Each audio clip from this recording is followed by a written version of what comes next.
അവധിയാത്രയ്ക്ക് പോകുമ്പോൾ self drive ആണോ നല്ലത് അല്ലെങ്കിൽ മറ്റെന്തെങ്കിലും ഒരു ഓപ്ഷനെ കുറിച്ച് നമ്മൾ ചിന്തിക്കണം. നമ്മൾ എത്ര നല്ല യാത്രാ മൂഡിലാണെങ്കിലും ശരി, എപ്പോഴും ഡ്രൈവ് ചെയ്യാനുള്ള ഒരു എനർജി എപ്പോഴും നമുക്ക് ഉണ്ടാവണമെന്നില്ല. ഈ ലോങ് ഡ്രൈവിനകത്ത് പാർക്കിംഗ്, നാവിഗേഷൻ, ട്രാഫിക് ബ്ലോക്കുകൾ, ഇതെല്ലാം കഴിഞ്ഞ് പോകുമ്പോഴേക്കും നമ്മൾ യാത്രയുടെ മൂഡ് പകുതി നഷ്ടപ്പെട്ടിട്ടുണ്ടാവും. അതിന് പുറമെ പരിചയമില്ലാത്ത റോഡ് അപകട സാധ്യതയും കൂടും. 10 വർഷമായിട്ട് ഈ റിസോർട്ടിൽ മേഖലയിൽ നിൽക്കുന്ന ആളെന്ന നിലയിൽ ഞാൻ ഒരുപാട് ഫാമിലിയെ കണ്ടിട്ടുണ്ട്. സെൽഫ് ഡ്രൈവ് ചെയ്ത് വരുന്നവരെ അപേക്ഷിച്ച് ഒരു ഡ്രൈവറോടൊത്ത് വരുന്ന ഫാമിലി ആണെങ്കിൽ അവരുടെ എനർജി ലെവൽ വളരെ ഹൈ ആയിരിക്കും. അതുകൊണ്ട് തന്നെ അവർ റെഡി ടു എൻജോയ് ആണ്. വന്ന നിമിഷം മുതൽ തന്നെ എൻജോയ് ചെയ്യാൻ തയ്യാറായിട്ടാണ്. ഒരു ക്ഷീണമോ ഒന്നും അവർക്ക് ഉണ്ടാവില്ല. എൻ്റെ അനുഭവം വെച്ച് 2-3 ടിപ്പ് പറഞ്ഞുതരാം. ലോങ് ഡ്രൈവ് ആണെങ്കിൽ ഡ്രൈവറും കൂട്ടി പോകുന്നതാണ് നല്ലത്. അല്ലെങ്കിൽ ഒരുപക്ഷെ ഫാമിലി എൻജോയ് ചെയ്യും, പക്ഷേ നിങ്ങൾക്കത് ആസ്വദിക്കാൻ പറ്റിയെന്ന് വരില്ല.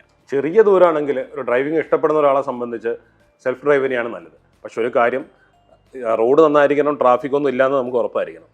ഇപ്പം കുറച്ചായിട്ട് കാണുന്ന ഒരു രീതിയുണ്ട്, ഒരു ഹൈബ്രിഡ് ഓപ്ഷനുണ്ട്. അതായത് റിസോർട്ടിലേക്ക് വരുന്ന സമയത്ത് ഫാമിലി ആയിട്ട് സെൽഫ് ഡ്രൈവ് ചെയ്തിട്ടായിരിക്കും വരുന്നുണ്ടാവുക.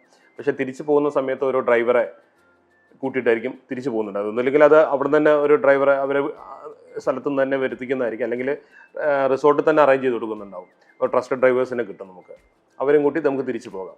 ഞാനിത് പറയാൻ കാരണം, യാത്രയുടെ ലക്ഷ്യം സ്ട്രെസ് അല്ല, അത് തീർച്ചയായിട്ടും ഒരു ഫാമിലി എക്സ്പീരിയൻസ് ആയിരിക്കണം. എന്ത് തന്നെയാണെങ്കിലും അത് നമ്മുടെ ഫാമിലിയുടെ സന്തോഷത്തിനും സൗകര്യത്തിനും അനുസരിച്ച് നമ്മൾ ചൂസ് ചെയ്യാം. എല്ലാ യാത്രകളും സന്തോഷത്തോടെ ആവണമെങ്കിൽ അത് സേഫ് ആയിരിക്കണം.